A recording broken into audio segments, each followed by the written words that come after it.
Watch this if your mind won't stop racing at night. Watch this if you lie awake, replaying conversations, worrying about tomorrow, or scrolling endlessly even though you're tired. Watch this if you feel like no matter how fast you move, you're always behind.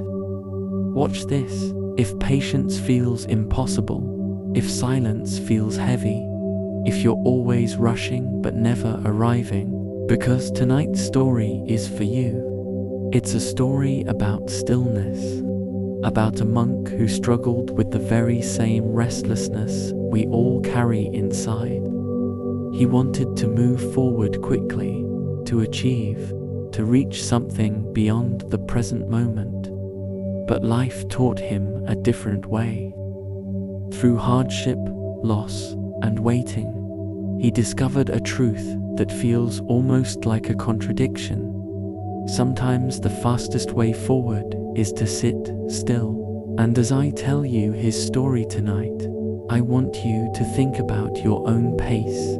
The way the world demands your energy every hour. The way it feels wrong to stop, to breathe, to simply sit in silence. This tale is not just a bedtime story.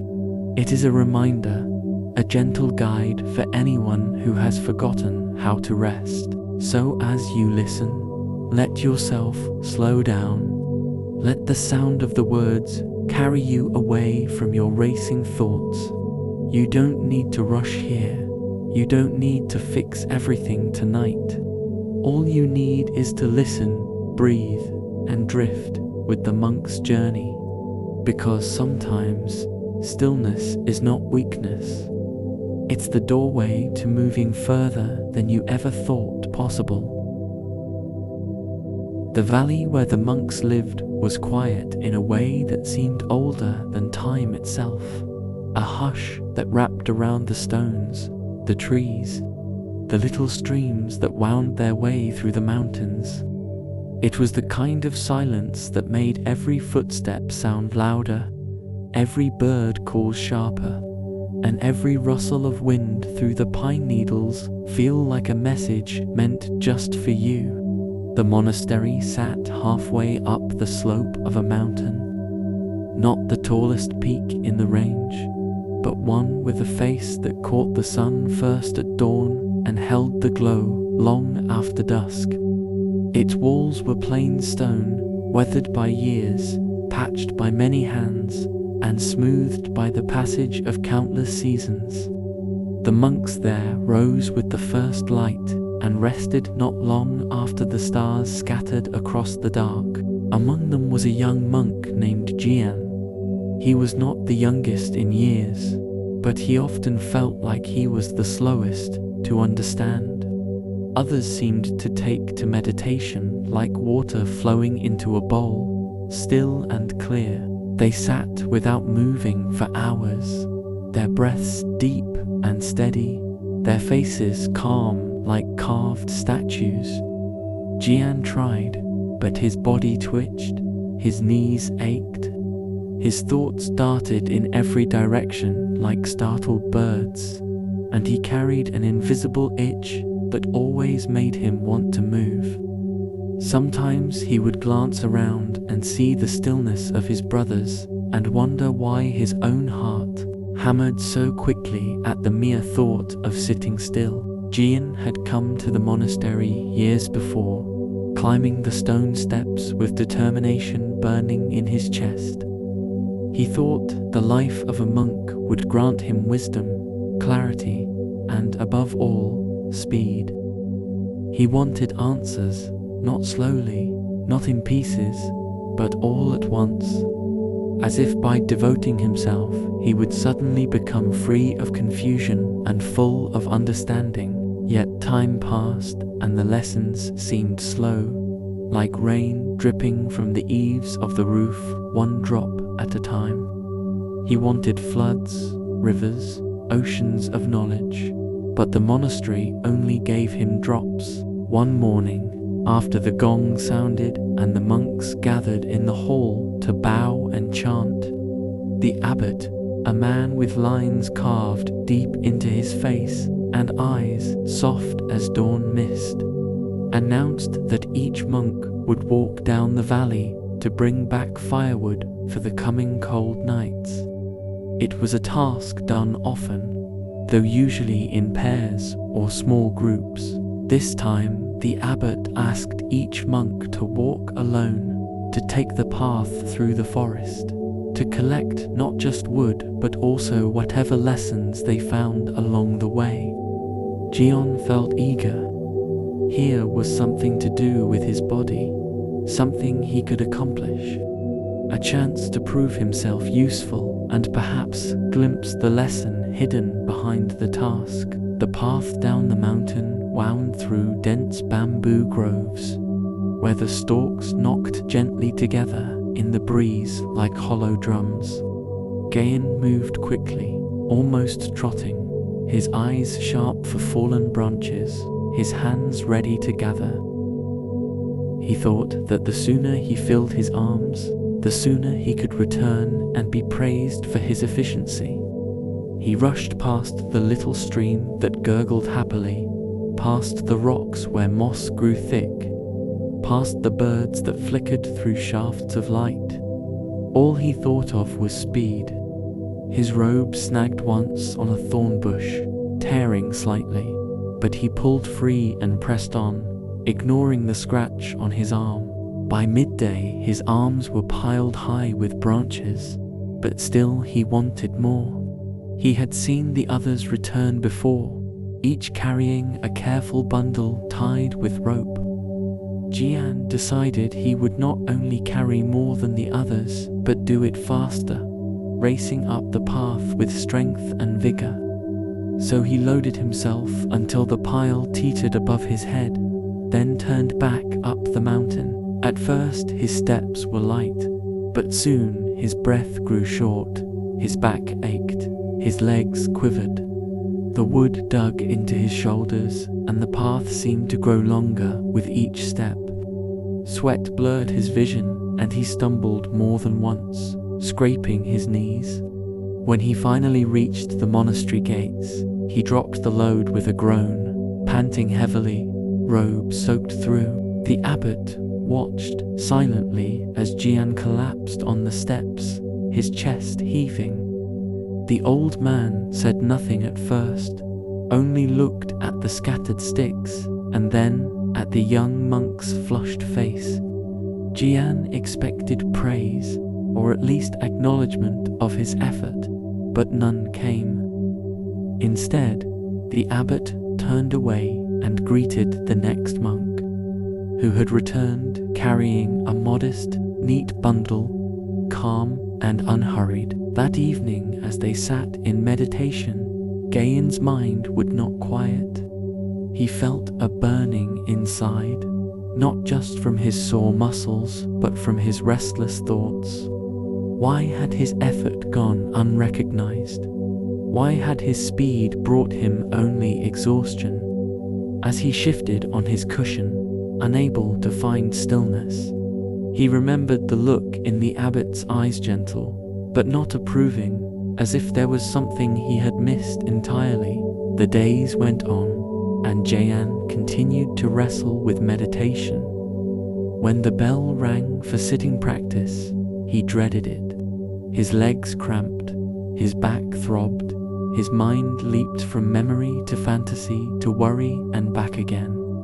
He thought of how, in the forest, every moment of rushing had only led to more stumbling. Yet he could not bring himself to slow down. Something in him still whispered that moving, doing, striving was the only way forward. One afternoon, when the air was thick with the scent of pine resin and the cicadas buzzed like 1,000 tiny bells, Jian wandered to the edge of the monastery grounds where an old stone bench sat overlooking the valley. There he found one of the senior monks, Elder Wei, sitting quietly with a broom in his hands. The broom rested against his shoulder, unused, as Wei simply gazed out at the mountains. Jian bowed politely, but could not hold back his question. "Elder," he said, his voice hesitant, "why do I struggle so much to sit still? I feel as if I'm wasting time when I do nothing. I want to learn, to understand, to move forward. But when I sit, everything in me fights against it." Wei turned his head slowly, his lips curving in the faintest smile. "When you carried the firewood, what did you learn?" Jian frowned, confused. "That I could carry a great deal, but it made me weary. That speed does not always bring praise." Wei nodded. "And still you think sitting still is a waste of time?" Jian lowered his gaze. "I cannot help it. My heart races, my thoughts scatter. I feel as if I must act, or I will fall behind." The elder placed the broom beside him and gestured to the valley. The sun was setting, painting the sky in strokes of orange and purple. "Do you see the river down there? It flows steadily, always moving, yet never in haste. It reaches the sea not by racing, but by following its path, drop by drop, never stopping, yet never rushing. And the mountain, it does not move at all, and yet everything comes to it: the clouds, the rain, the winds. Which is faster, the river or the mountain?" Jian tilted his head, unsure of how to answer. Wei chuckled softly, then lifted the broom again and began sweeping the bench in slow, gentle strokes, even though there was little dust. "You will understand in time. For now, do not fight so much against stillness. Sit with it. Let it carry you." The words stayed with Jian long after he left the bench. He thought of the river, the mountain, the firewood. Still, his mind resisted. He wanted to test the elder's advice, but each time he tried to sit, the itch inside him grew unbearable. It was as though silence amplified every restlessness in his body. The abbot seemed to notice his struggle. During one of the morning lessons, when the monks gathered under the shade of the great cedar tree, the abbot told a story. It was about a hunter who chased a deer for days without rest. The deer was swift, leaping through forests and streams, always just out of reach. At last, exhausted, the hunter collapsed beside a stream. When he opened his eyes, the deer stood quietly on the opposite bank, gazing at him, unafraid. The hunter realized then that his chase had only driven the deer away, while his stillness had allowed it to come near. The monks listened in silence, each drawing their own meaning. Jian's heart thudded as if the story were spoken directly to him. Yet still, when he sat on his cushion, his thoughts refused to quiet. He wondered if he was cursed with restlessness, doomed to never grasp the peace others seemed to find so easily. One night, unable to sleep, he slipped outside. The moon hung round and bright above the mountains, bathing the stones in silver light. Jian sat on the steps, the air cool against his skin. The world hushed except for the chirping of crickets. Without meaning to, he found himself sitting still. His breath slowed, his shoulders softened, and for a moment, just a flicker of time, his thoughts did not rush ahead or backward. He felt the vastness of the night, the stillness of the mountains, and in that stillness, something shifted inside him. Not an answer, not clarity, but a small opening, as if he had brushed against the edge of understanding. When the gong sounded for morning practice, Jian rose with the others, tired but strangely lighter. He did not tell anyone about the moment, not even Elder Wei. He carried it quietly, like a small ember in his chest. He wondered if perhaps the lesson was not about conquering stillness, but allowing it to come to him when it would. And so the days turned into weeks, and Jian continued his struggle, though now with a faint thread of patience woven through it. He was not yet at peace, but he was learning, step by step, that sometimes the fastest way forward did not involve racing ahead, but simply staying where he was, breathing and letting the world move through him. The ember Jian carried inside from that night on the steps flickered quietly, faint but steady, even as the days slipped by. Morning bells still rang, chants still filled the halls, chores still rotated among the monks like an endless cycle of rising and setting suns. Nothing had changed on the outside, but Jian felt a subtle shift in the way he noticed things. He began to observe details he had overlooked before. How the abbot's hand trembled slightly as he poured tea, but never spilled a drop. How the moss spread across stones in quiet patience without ever demanding to be seen.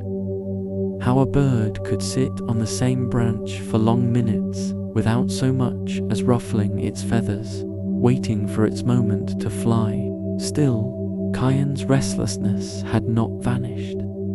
During meditation, his mind still darted, his legs still grew numb, and he still measured his practice in how quickly time passed.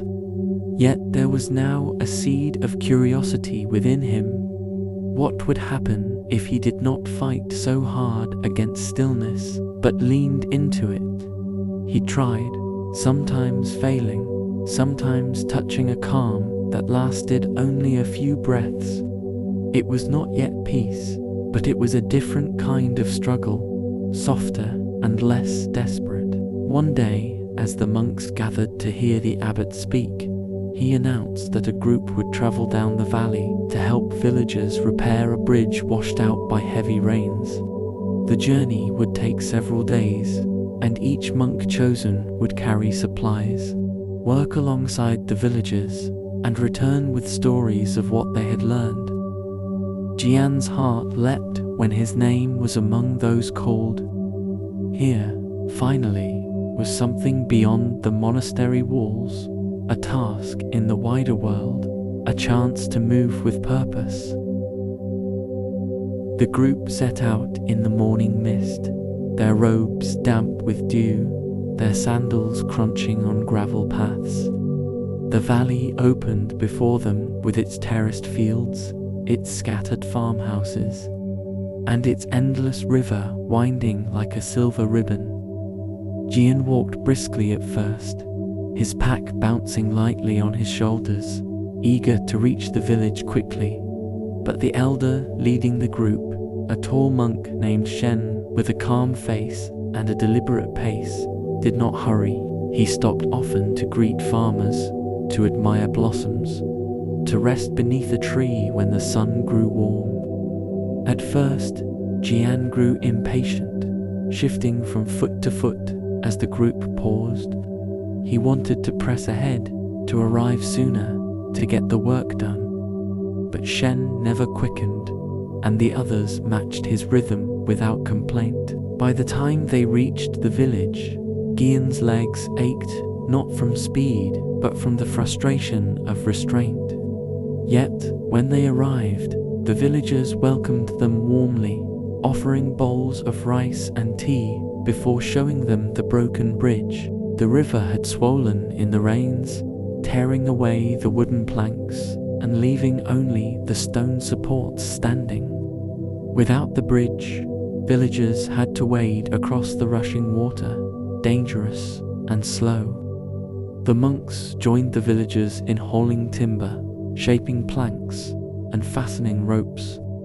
Jian threw himself into the work with vigor, lifting heavy beams, driving stakes, carrying stones. His muscles strained, sweat poured, but he relished the activity. Days passed in the labor. Each morning began with meditation in a borrowed hut, and each evening ended with tired bodies and grateful villagers sharing simple meals. Jian often worked faster than the others, carrying twice the load or hammering nails with fierce determination. But by sundown, he was always the first to collapse, too weary to even lift his bowl of rice steadily.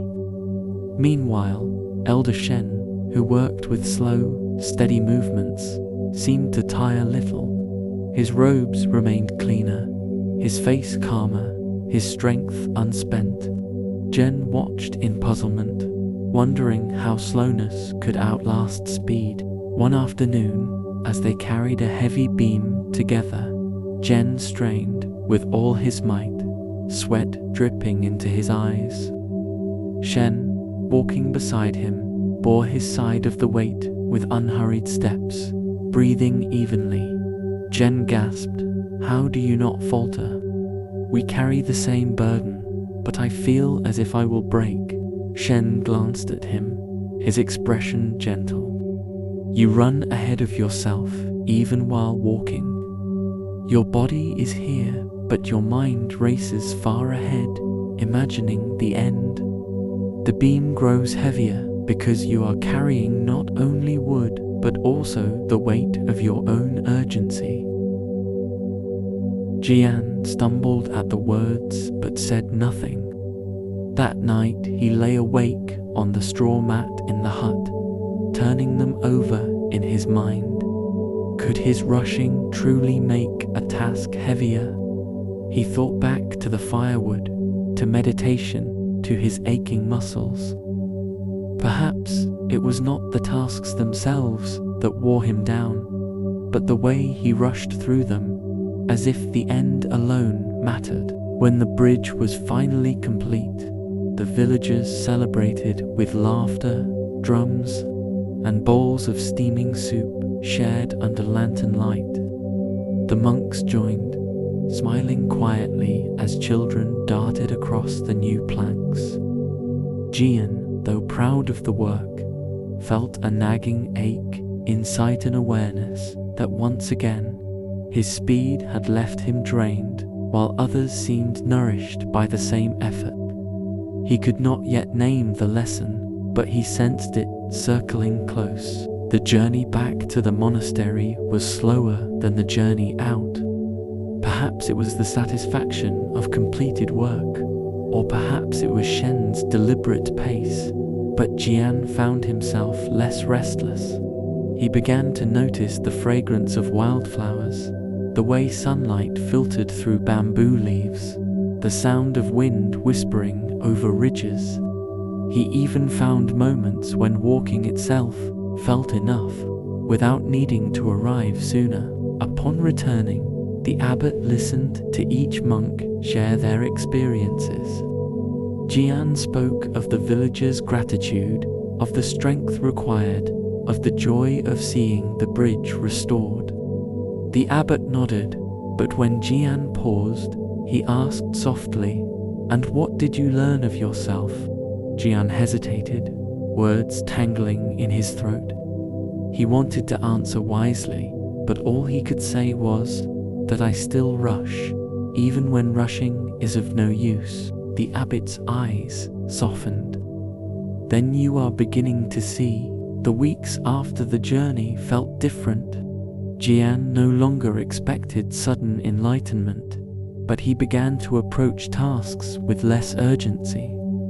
When sweeping the courtyard, he tried to match the rhythm of his breath to the strokes of the broom. When carrying water from the well, he focused not on how many trips remained, but on the coolness of the bucket handle, the splash of droplets against his robe.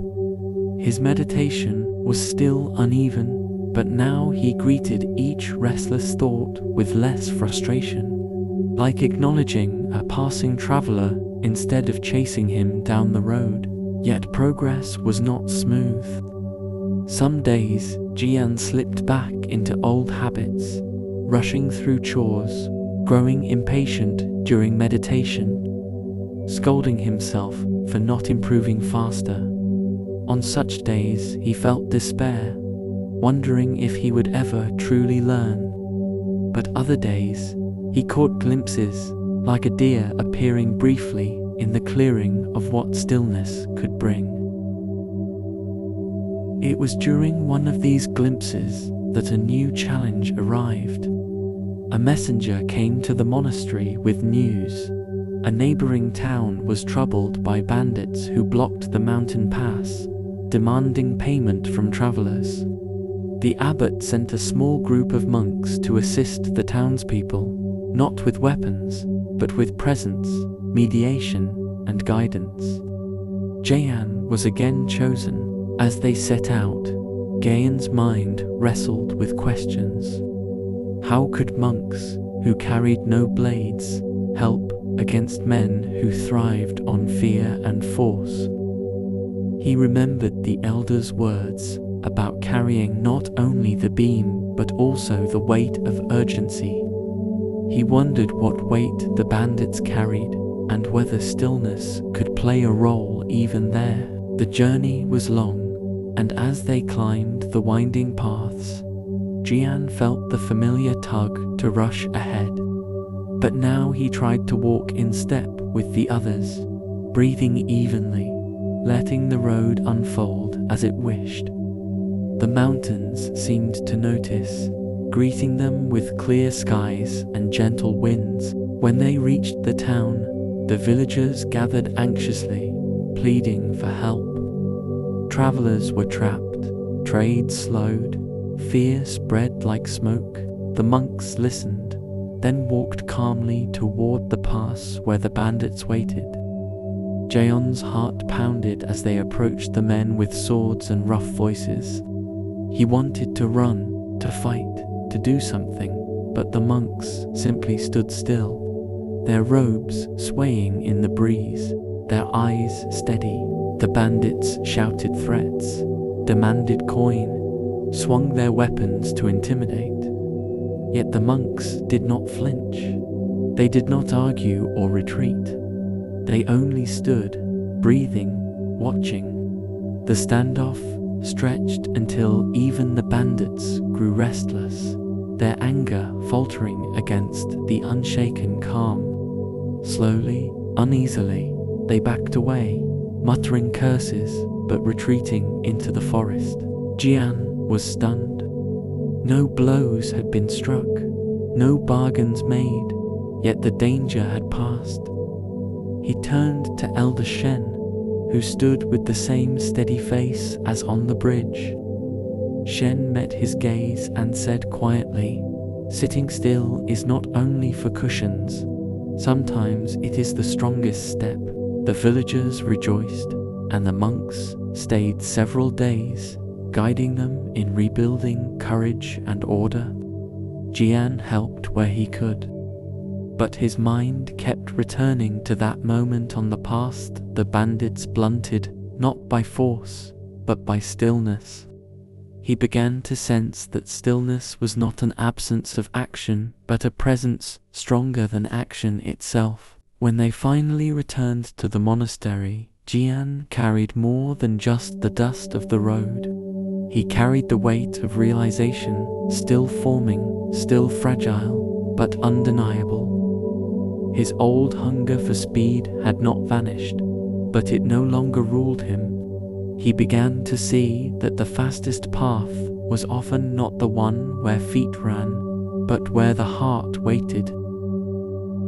The monastery returned to its familiar rhythm, yet Jian noticed how the walls seemed to breathe differently to him now, as if the very stones had shifted in meaning.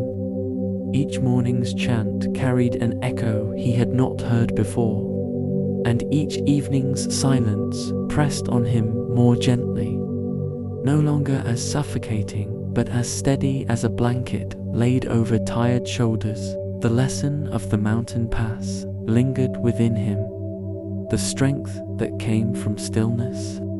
He thought often of the bandits and how their anger had stumbled against calm that did not waver.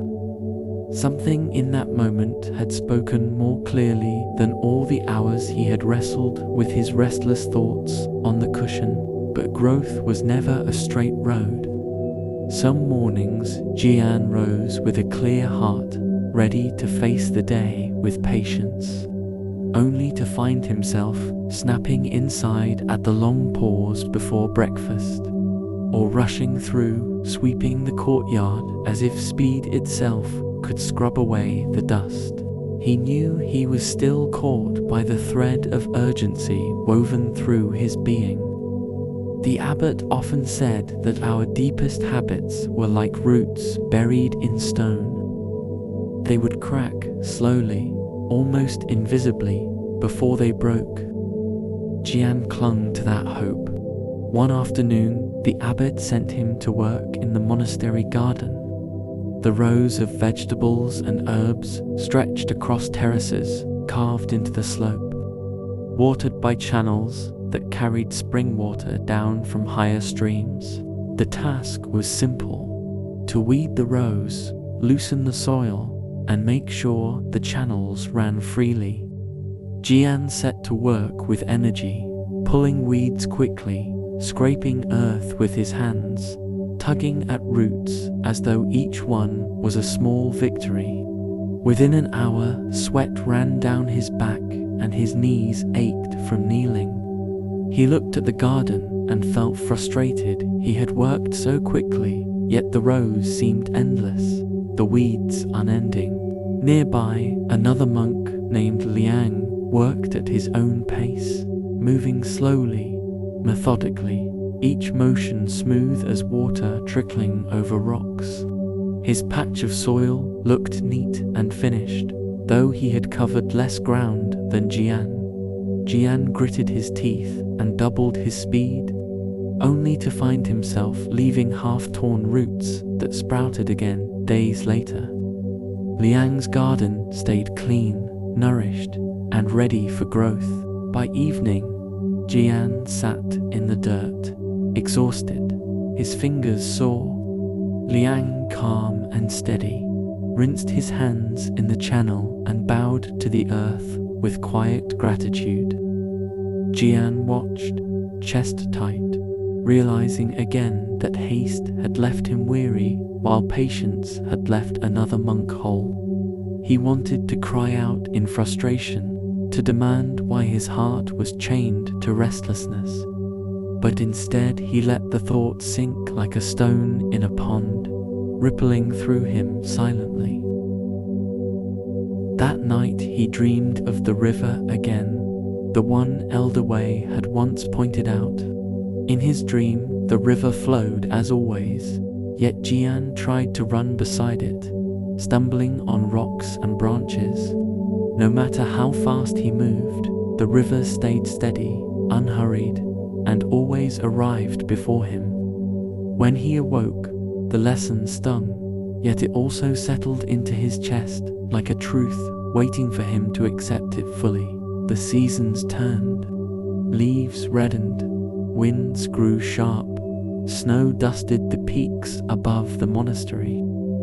Each season brought its own work harvest, repairs, clearing snow, planting anew. Jian threw himself into every task, but he began to practice small pauses within them. While chopping wood, he would stop for a breath before swinging again. While carrying water, he would pause halfway to feel its weight before continuing. Sometimes the pauses brought him peace, sometimes only irritation, but slowly he noticed that his exhaustion lessened, his temper softened. The smallest crack was opening in the stone of his habits. It was during the deep winter that another test arrived. A storm swept across the valley, heavy with snow and wind that rattled shutters and buried paths. The monks remained inside, conserving warmth, sharing rice and tea. But after 3 days, the abbot called Jian and a few others. A message had come.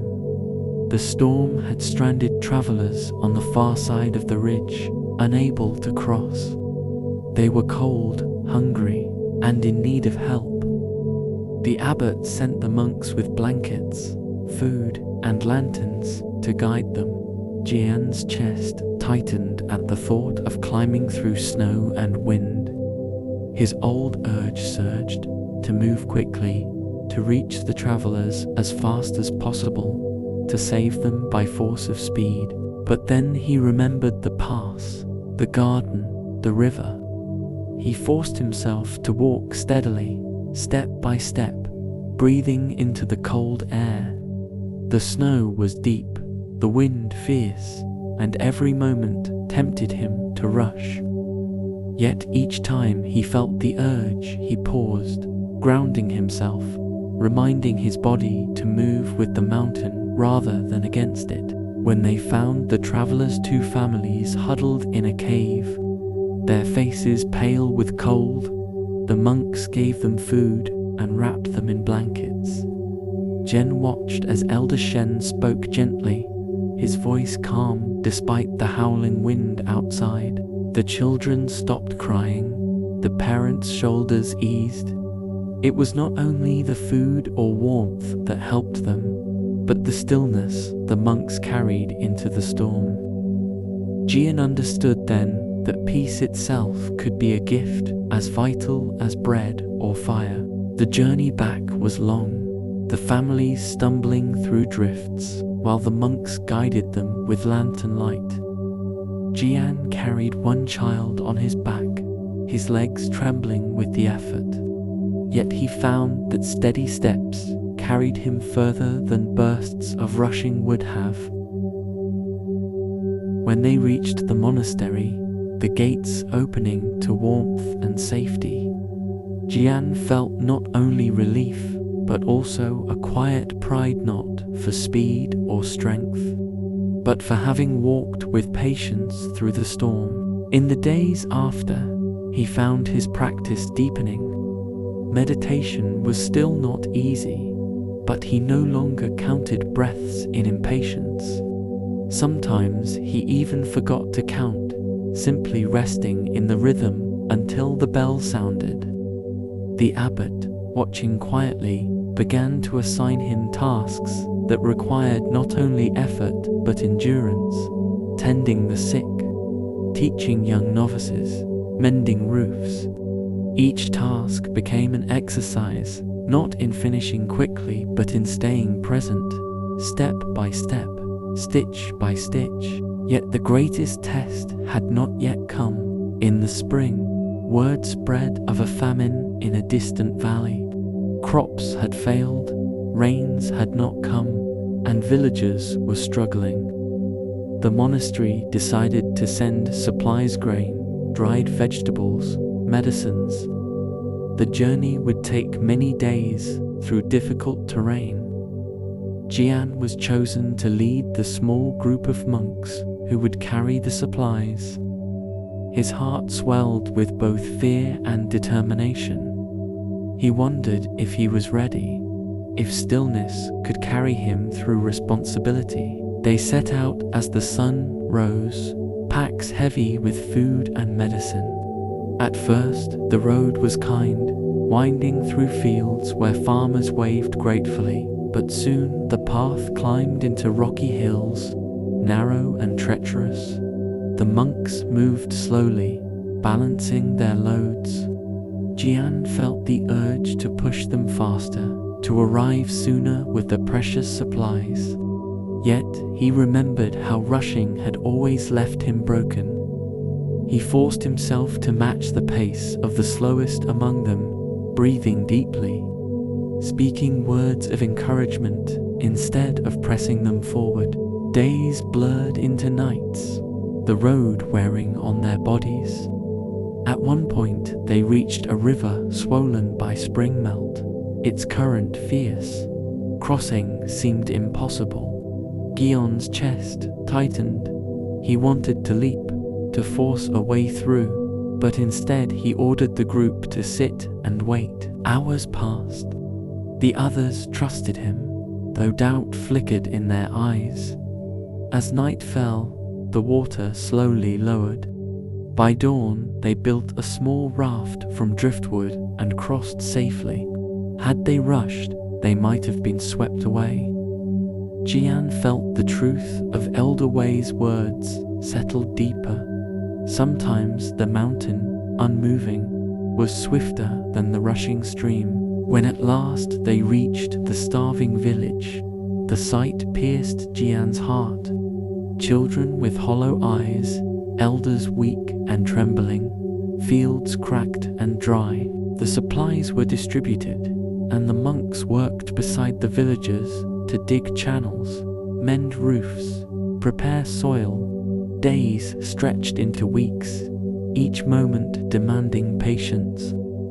Jian found himself moving slowly among the people, listening to their fears, offering presents more than words.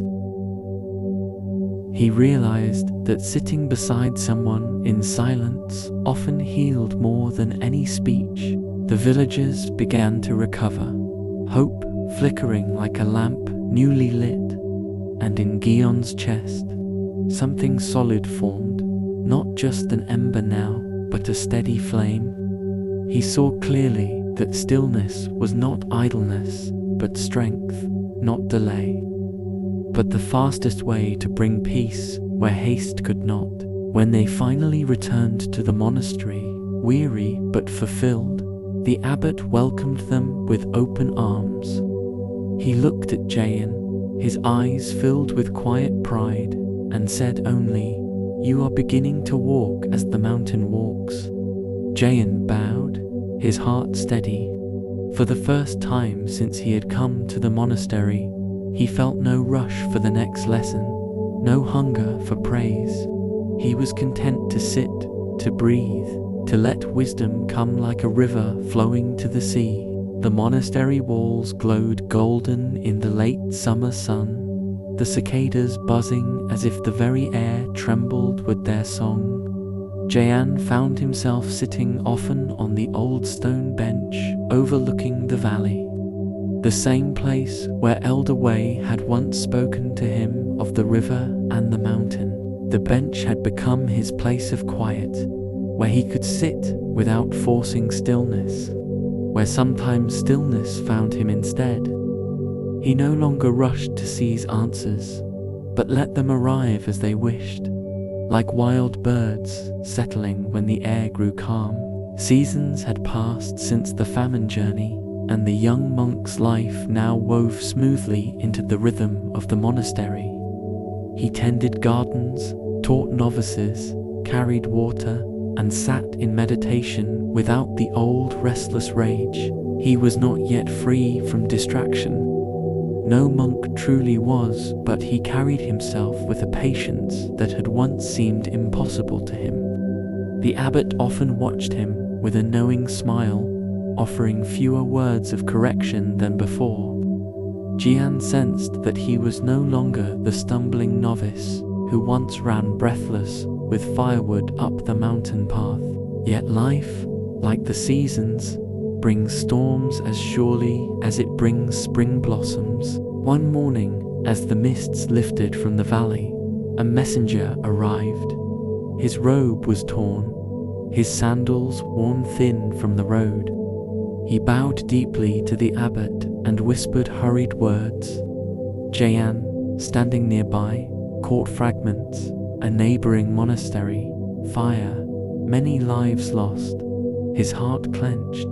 The abbot listened, his face composed, though his eyes darkened. When the messenger finished, the abbot nodded slowly and gathered the monks. "We will send aid," he said. "They have lost much. We must go with food, clothing, and hands willing to rebuild." Jian volunteered at once, his chest burning with urgency. The image of fire gnawed at him, the helplessness of monks watching flames devour their home. He remembered his own restless energy, the way he had once believed speed alone could save. But this time he vowed to be steady, to carry calm into chaos. The journey took days. When they arrived, the sight froze Jian's breath. Blackened walls, collapsed roofs, ash drifting on the breeze like grey snow. Survivors sat in the courtyard, their faces hollow with shock, some with burns bandaged, others staring blankly at the ruins. Jian felt the old surge of desperation rise inside him. He wanted to run, to gather, to build, to erase the damage with furious speed. His hands trembled as he reached for fallen beams, but then he caught sight of Elder Shen, who had come with them. The elder moved slowly among the survivors, not lifting rubble at first, but kneeling to hold a monk's hand, bowing silently to another, offering water to a child. His movements were not hurried, yet wherever he went, shoulders eased, eyes softened, breaths deepened. Jian froze, realizing that stillness itself was the first act of aid. He set down the beam he had lifted and sat beside a young monk who wept silently, his robes scorched. Jian did not speak. He simply breathed, steady and quiet. The monk leaned against him and sobbed until the sobs softened, until he could stand again. Only then did Jian rise to help with the rebuilding. The work stretched on for weeks. Jian hauled timbers, cleared ash, carried stones, but always now with pause as pauses to notice another's need, to breathe before lifting, to listen when silence was heavier than words. He began to see that rebuilding was not only about walls, but about hearts, and hearts healed not by speed, but by presence. Yet the greatest trial came not from fire or rubble, but from loss. Among the names of those who had perished was Liang, the quiet monk of the garden, whose patience had once shamed Jian into reflection. The news struck Jian like a blow. He remembered Liang's slow, careful hands pulling weeds, his gentle bow to the earth, his calm face rinsed in channel water. Now Liang was gone, taken by flames no patience could prevent. For days, Jian wrestled with grief. He sat by the ruins at dusk, staring at charred beams, feeling the old itch return not of restlessness, but of rage. What good was stillness if it could not save lives? What use was patience against fire? His mind whirled, demanding answers. He wanted to break stillness, to shout, to hurl stones at the unfairness of it all. Elder Shen found him there one evening. The elder said nothing at first, only lowered himself onto the rubble beside Jian, the sunset painting their robes orange. After a long silence, Shen spoke softly. "You grieve, Liang." Jian's voice cracked. He was patient. He was steady. He lived the lesson I still stumble to learn, and yet he is gone. What is the use of stillness if fire takes the patient as easily as the restless? Shen's gaze lingered on the blackened stones. Stillness does not promise to keep death away. It promises only to let us live fully in each breath we are given. Liang lived his breaths in peace. That peace was not wasted. Jian swallowed hard, tears stinging. But I am angry. I want to fight the fire, fight fate, fight everything that steals life. Shen turned to him, eyes calm as always. Then fight, if you must. But remember, fighting with rage only burns you twice.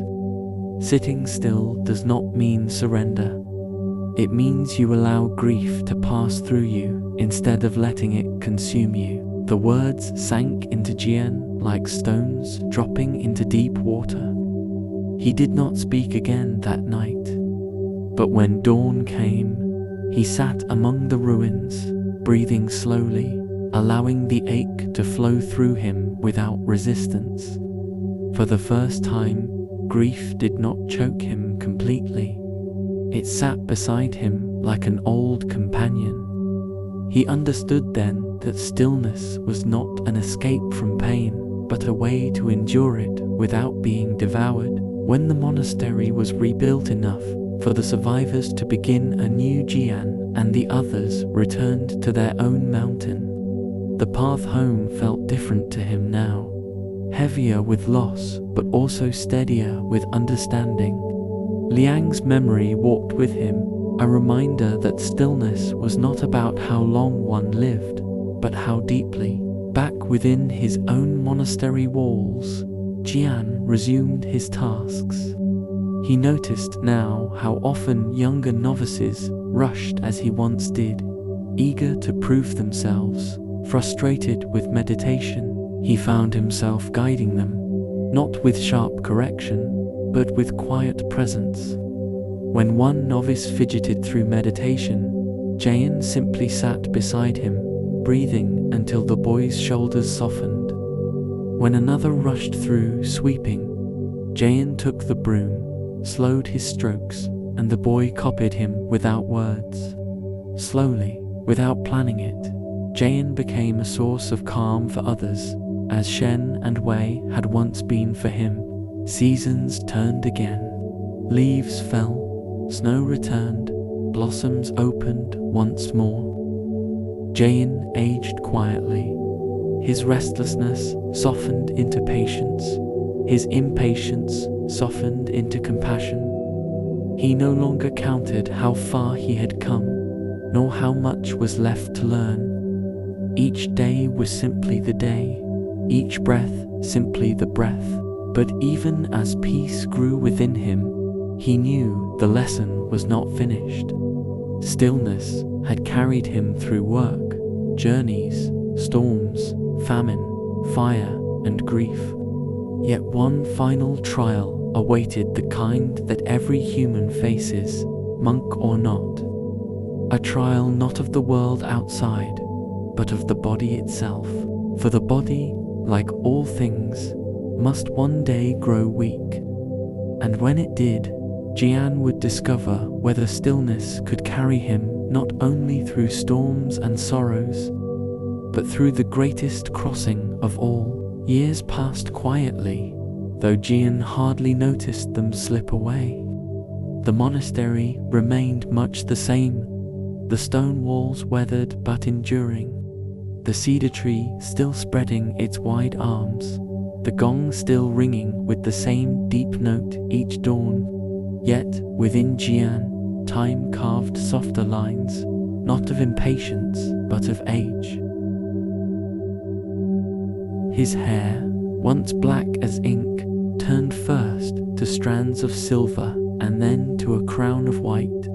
His body, once restless and taut with energy, slowed until even climbing the temple steps left him pausing to catch his breath.